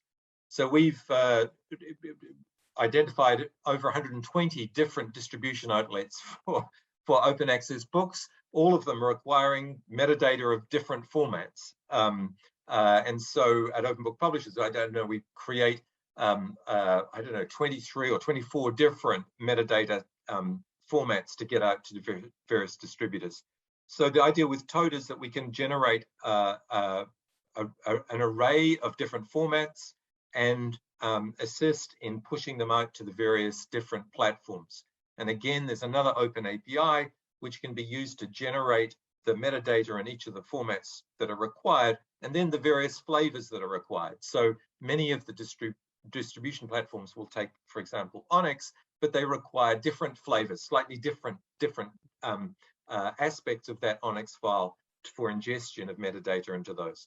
So we'll be looking to create those and then to be able to push them out, not only to places like the OAPN and DOIB and Project Muse, where we've already done that, but to lots of other places as well, including, Wikidata, including to Archive, Internet Archive, and places like Portico, where we can take in archiving considerations as well. And again, I've got here the planned formats and distribution outlets. We've got a large list of them, which is on a wiki that's been created, and we've got the GitHub link for that wiki there as well. I encourage anybody to go through and have a look and comment as we go. Okay, so altogether, therefore, we've got this open metadata ecology where we've got publishers on the one side inputting and the data into Tote. We've got them being able to repurpose, or other people being able to repurpose it through the open API, and then using that to be able to disseminate and distribute that content out to multiple different platforms. Okay, that is in a nutshell what Tote is. I'll click there. I've now got to just unshare my screen. Same button, I think. I've lost the, sorry. There you go. I think I've overridden it, Rupert. Well done, thank you. And I think Vincent was going to give a little bit more of a quick look at the back end. A quick tour of the actual product, or platform, or whatever you want to call it. Let me share my screen again. Another window. There we go. So Rupert already put in the link, and maybe somebody can put in a link as well in the chat. This is how the system currently looks and how it is operational. So this is the opening screen for any type of user that arrives. It gives us access to documentation, to the APIs, which I'm not going to talk about today. It gives a link to the GitHub as well, should you be interested in code. And then it gives a catalog of currently all the records that are in Tote. At the moment, those are only book records. Excuse me, but the next update, which should come out in a couple of weeks, also allows us to have a chapter level metadata, and which I think will be a huge improvement and advantage over other such systems that are still trying to implement chapter level metadata. So very basically, what you find here is every single record that is in there. You can either click to read a book, in which case you get to the landing page of that specific book. And metadata in different types of flavors, as Rupert already explained. So we have 4 flavors of Onyx, 3.0. We have CSV files and KBART files, and we're currently working on a variety of other types, such as BibTeX and MARC, notably, which we hope to finish in a couple of months. The back end, there's also like a documentation if you are interested as well. The back end is for those who can enter it, but this is how you see it from a, let's say, a publisher side. There's a general dashboard with the different tables, the different categories of objects that are housed in this database. Works, contributors, series, imprints, and publishers. There's only one publisher in this case because that's Punctum Books. We're looking at the back end of Punctum Books in this sense. Obviously, there is a master level at which you can see all the publishers that are currently contributing publications to Tote. Punctum has 21 imprints and currently 413 works records in here. A work can be either a book, that is a monograph, or that is a collection, and it can also be a chapter. These can be linked to each other. Publications are then the different instantiations of such works on different platforms, like either a paperback that is hosted through a print-on-demand service, or a PDF that is hosted on your own Dropbox folder, or in Project News, or wherever you want it. So like these publications are the specific instantiations of a single work. Publications are, for example, distinguished often by ISBN, whereas works have a single identifying number, usually within our at least individual record-keeping systems. So let's have a look what that looks like. Let's actually take that specific book that we were looking at, which is the 3 opening parentheses. It's a book of poetry by an Italian poet, Alessandro De Francesco. And this is a record of such a book. As you can see, not all fields are obligatory, not all fields have been filled, and we're currently working on what is called a traffic light system that basically allows publishers to see at the moment at what point they have filled in enough metadata to comply with which metadata output format for which platform. In other words, platform X has these types of requirements for the metadata in order to ingest a book properly. And Toad will tell you at this point you are JSTOR compliant. At this point, you're OAPN compliant with your metadata. And this allows us both the flexibility for publishers to, enter whichever metadata they want, but at the same time nudge them towards, let's say, a general sense of completion by saying, well, if you add, also a DOI, then you're compliant with this and this and this types of records, right? So I think that in this way we try to balance, on the one hand, the fact that beginning smaller publishers may not have the capacities to generate all these identifiers, to generate all these codes, to generate all this information about their books, because it's in the end very labor intensive, but at the same time help them on their path to having their books in all the major databases, and therefore have a much better exposure. And so Toad in that sense, I think, is both a metadata management system, but it's also like a way for open access publishers to improve their skills and to get better at producing high quality metadata. We try to be also within the system as let's say prejudiced towards open standards as possible. We are currently implementing WAR support so that both for contributors and for funders or other types of institutions, you can add a ROR identifier because it's the only type of identifier that's actually completely open. We are trying to prejudice our system towards thema in terms of subject categories that you can see here, rather than BIC or BISEC, which are closed systems and which are not whose index of subject categories we can actually not integrate into our software. And thema is the most widely, let's say, developed of such categorization. So again, we use Toad also as a way to educate, as a way to try and promulgate better metadata standards. Then maybe a last look before I use too much time to the wiki. Again, the link was already put up by Rupert, and we can also maybe put it in the chat. The wiki not only has documentation on our entire research process that led up to this specific form of Toad, all the different data formats, metadata formats that were looked into, all the types of identifiers, all the types of platforms where these things are disseminated in different ways with different emphasis on different aspects of the book production pipeline, but also a user manual for anyone who wants to know more about, either how the specific APIs work, or how, for publishers that want to get started with Toad, what the different fields do, whether they're obligatory or not, what are the different options, usage options of the system. And so in this way, we try again to be as open as possible, both about our process of designing the software and have the software as open itself, as open as possible itself. Rupert, if I forgot something that you want to point out in the website, then maybe you should do it now. Otherwise, I'm closing my screen sharing. Or Martin. I don't think so. I think possibly, if you finish, Vincent, Martin, do you want to talk about using the API?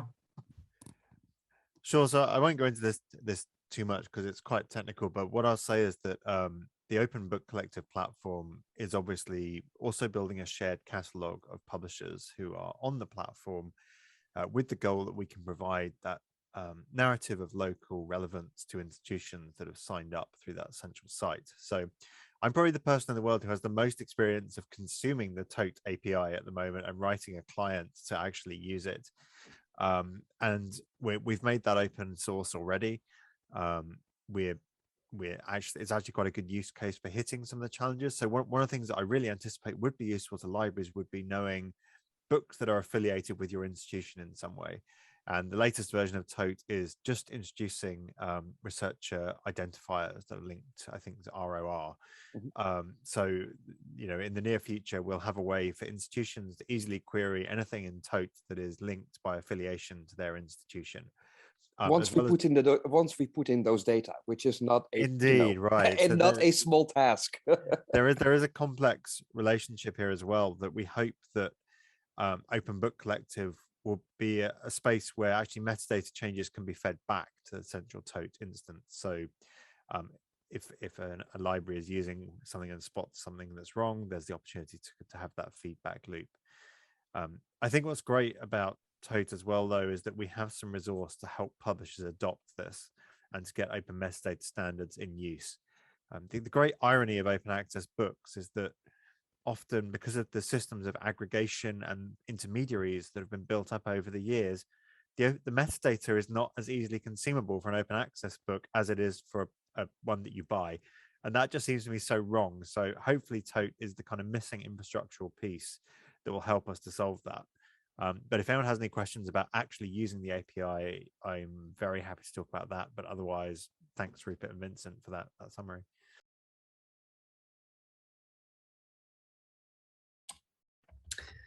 Great. So I think now we have time for some discussion about what we've just heard. So Rupert, Vincent, Martin, I don't know if you want to pose any questions, or alternatively, if our audience has any questions that they would like to ask. I mean, I can pose questions just to get things going, but equally, it'd be better for audience questions. So, you know, please just raise a hand or interrupt. Francis, there we are. Hi, I'm really sorry I had to drop out of the group for a while. Domestic situation in the evening. But thank you so much for this terrific presentation. I think this work is really great, and the COPEN project is really going to make a huge contribution to what we're all trying to achieve. And for those who don't know, I'm the executive chair of the CU Press, so I'm one of those guinea pigs that Martin was talking about. I have a question which I wonder whether any of the techies can address, and I'm going to, I don't speak your language, but there is an issue which I'm trying to grapple with, which is the corruption of metadata once it gets through to one of the aggregators. I mean, for instance, where a library, because of what, say, one of the big commercial aggregators has done with the excellent metadata that was received, nevertheless, it's not clear in the catalog that a book is open, and they only see the printed copy in the catalog.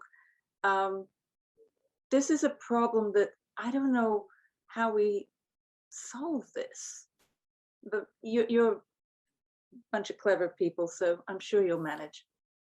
It is a conversation that we indeed have had internally, and try to figure out what happens to these high quality metadata that we deliver and then come out completely corrupted on the other side.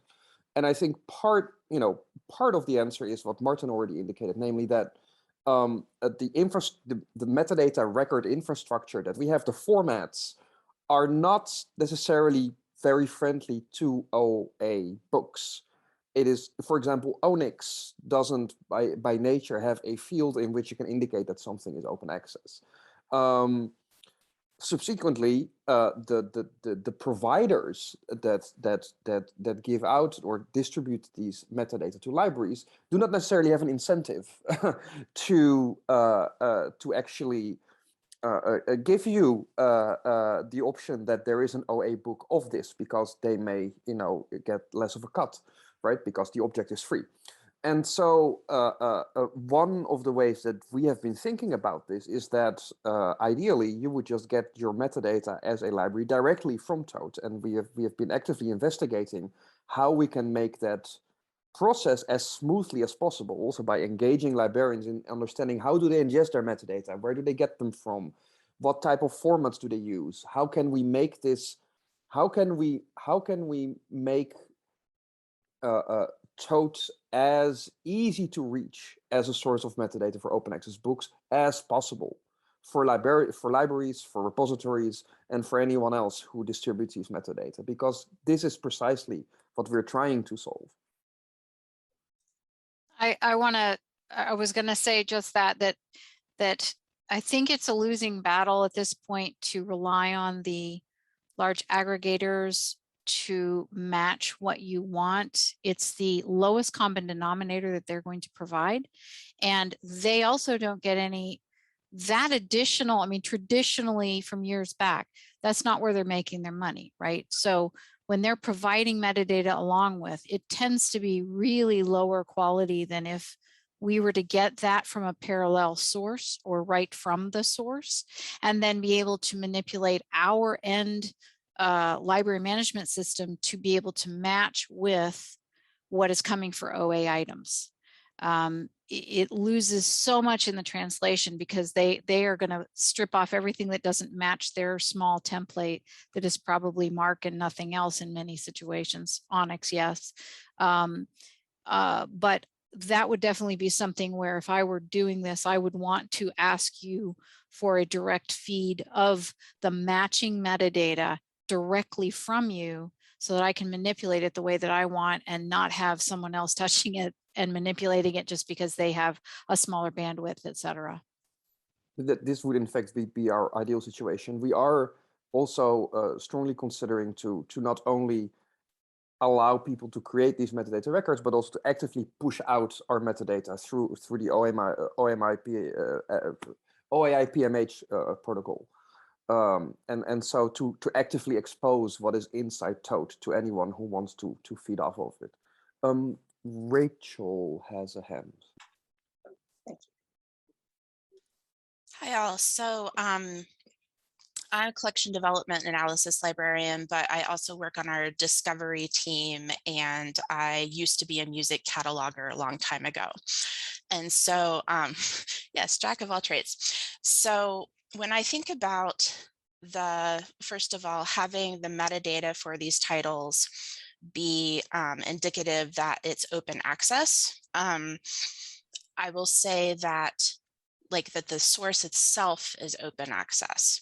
That comes in at a level of having our ILSs or discovery systems be able to have an icon or their labeling trigger for that. Okay, so that's not necessarily something that has to do with your content of your metadata. Oh, I see someone in the chat. Yes, fixing the supply chain for ebooks. Yes, I wanted to do that. So getting back to my thing with the discovery systems, if someone would take the metadata out of this system and deliver it to, say, our discovery system like Ex Libris can then flag it all as open access, and it shows up in our discovery system, which is Summon, as open access alongside a whole bunch of other things where the metadata was also flagged as open access. So it's not held in your actual metadata record, but when it's delivered to the discovery service, they put that on there. I don't know if that information is helpful or not as we're kind of going through this. I put in a link in the chat that kind of talks about that. As far as people who are dealing with loading MARC records into their catalog, I don't know what the answer is on that and conveying to people that they're open access. Not really a MARC field for that. And then your ILS would have to display that MARC field, or you'd have to make some alterations on it. So just thought I'd share those thoughts. Thanks. That's very helpful, in fact. Yeah. Could I just quickly say that, I mean, this seems to me to reflect some of the social challenges as well, and the fact that all these systems interact with one another. And, you know, if an ILS system can't show the metadata's richness, then we've got a problem. And you know, I think conversations with those types of vendors are part of what Tote is doing as well, and making sure that if we give them good stuff, they can actually show it all at the other end. I'll just chime in on this. So yes, outreach to vendors when it's dealing with the discovery systems, which are systems where we pay to have them aggregate millions of metadata records for us for our electronic resources, that yes, advocating with vendors for that would work, but that when you're dealing with the traditional library catalog, which is the ILS, you would have to actually advocate with the people that are setting the standards for MARC records in order to have a field before that would trigger in an ILS to display an icon. So the discovery services, okay, like Summon, Ex Libris, things like that, vendor outreach with that would help. But when it comes to your metadata being exported to MARC format, that needs to go to the international body that is controlling MARC fields.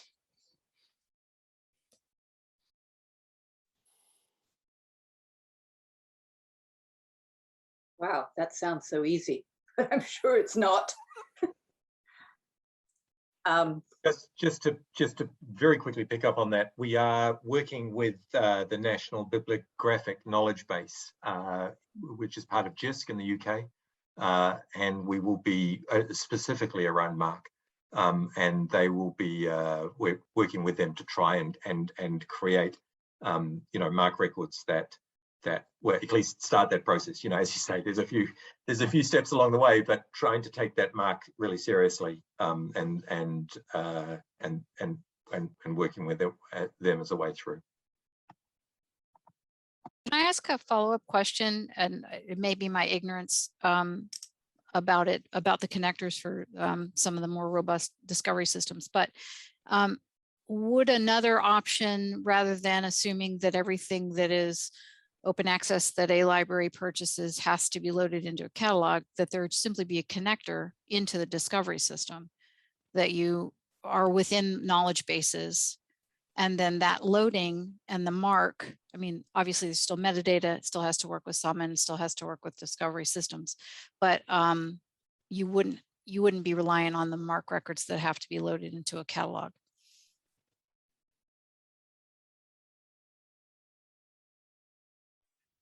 Rupert's nodding, but he's on mute. Yeah, I mean, yes, absolutely, and that's one of the reasons why we've been trying to do both of these as open APIs. In fact, in that down the line, we would be able to make those types of connections directly through to the database itself. But so there's two types of APIs, but one of them would be focused on like, for example, MARC delivery or something like that as required. We're hoping, there's still it's still work in progress, but that was one of the reasons for having these as APIs, is to be able to facilitate that going forward rather than relying on pushing it out to third parties all the time. Be interested to know, just by the by, Linda, what type of format, when you said to be able to get it directly, what type of format you'd be looking at for that. In our case, it would be MARC. I mean, if you're sending it directly, it would be MARC. Because we don't have unless you're going through, we can also go through EBSCO because we have their EDS. So we have, and this is the other thing, is as we're getting any of these products and we're looking at these different things, which this would be a product, then we have this criteria list of how are we connecting? What's the the value or the quality of the metadata. How are we getting to it? Is it a platform we already know? Can we regularly load it? Is there live, is it a overnight? Is it an automatic? So we have a number of different variations, but if we were loading it even as a database within we're in Cersei Dynix, so it's not a full-fledged discovery system. We would want to either be loading it into EBSCO using their whatever matching you have with them, or we would have to use MARC. And do you have those requirements documented anywhere? And would you be prepared to share them if you do? Sure. That would be fantastically useful. Yeah. Sure. Happy to. Mm-hmm.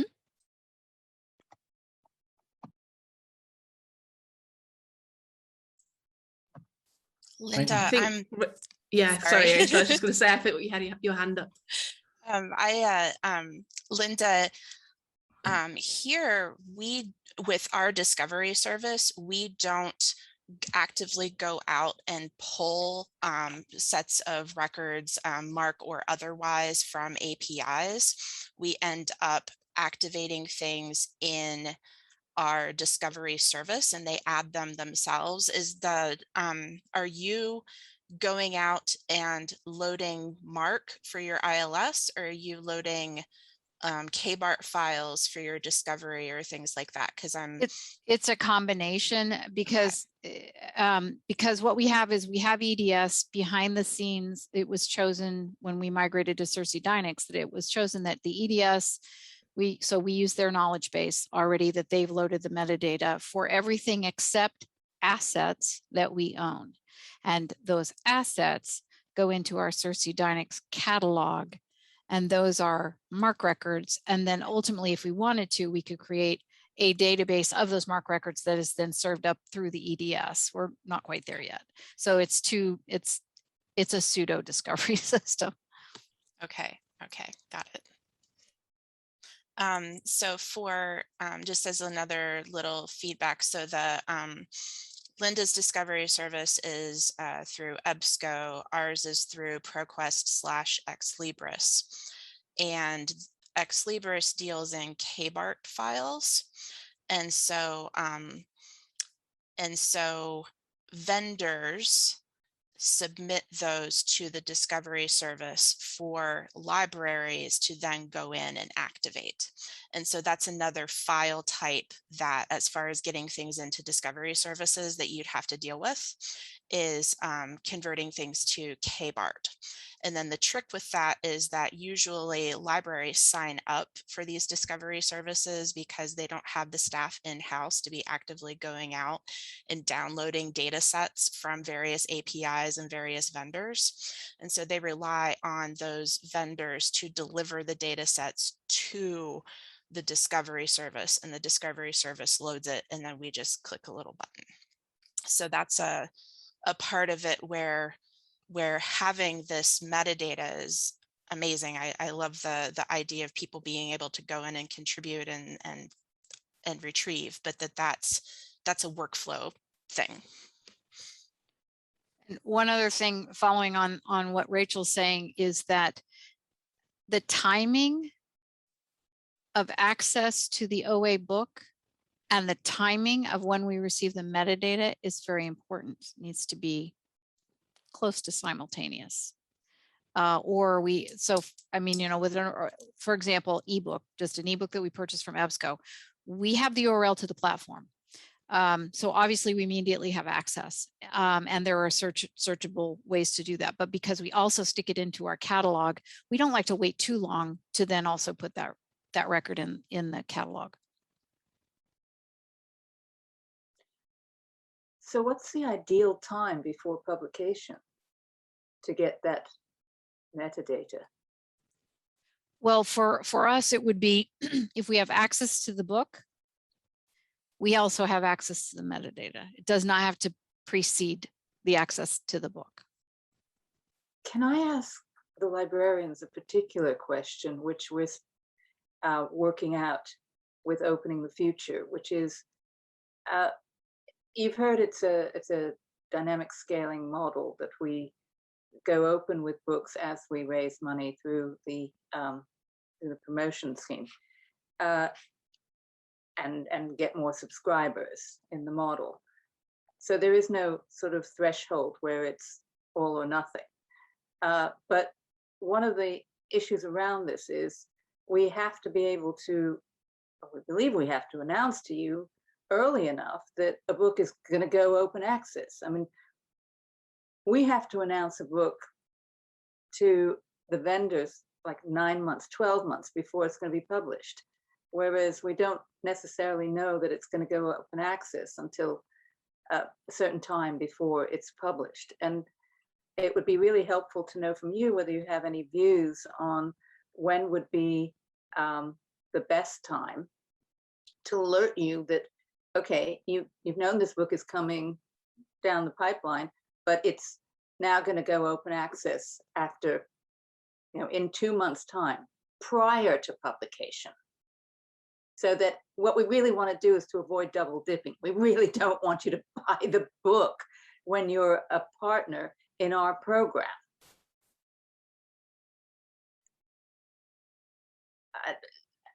Is it 1 month, 3 months, 6 months that you need to know in advance? Or would like to know in advance? And if I can answer to it, it would be very important for a company like YBP, so they know as quickly as possible, because usually, we use their catalogs, and we, at least in North America, we order directly from vendors at scale. So it would be important to get that notification as quickly as possible to YBP. But what is this? The question is, what is as quickly as possible? We put our metadata in. We have a content management system. We put it in as Onyx. It goes out as soon as there is the minimum amount of data about the book that's necessary to put in. YBP and all the others get it. And then at some point we say to them, this book's going to go open. And that is in advance of publication. Is there any consensus on what would be acceptable to you? Probably months, yeah. How much? Sorry, I didn't hear that. There's a suggestion in the chat that indicating this filing that information 3 to 6 months ahead within Gobi, for example, would be good and would work. Okay, that's really good to hear. If others agree, because that's what we're working towards. I think, Lucy, we've come up to the end of our time, haven't we? We have. I've dropped a few links in the chat just for ways that you could stay in touch with us and find out more about what we're doing. Thank you very much to everyone for coming, and particularly for those of you who stayed right till the very end. And I hope it's been helpful. I hope it's been useful. I'm sure it has been for us to speak to you. And I think there's going to be a recording of the session which will be distributed to everybody. And please do stay in touch with us. Thank you all very much.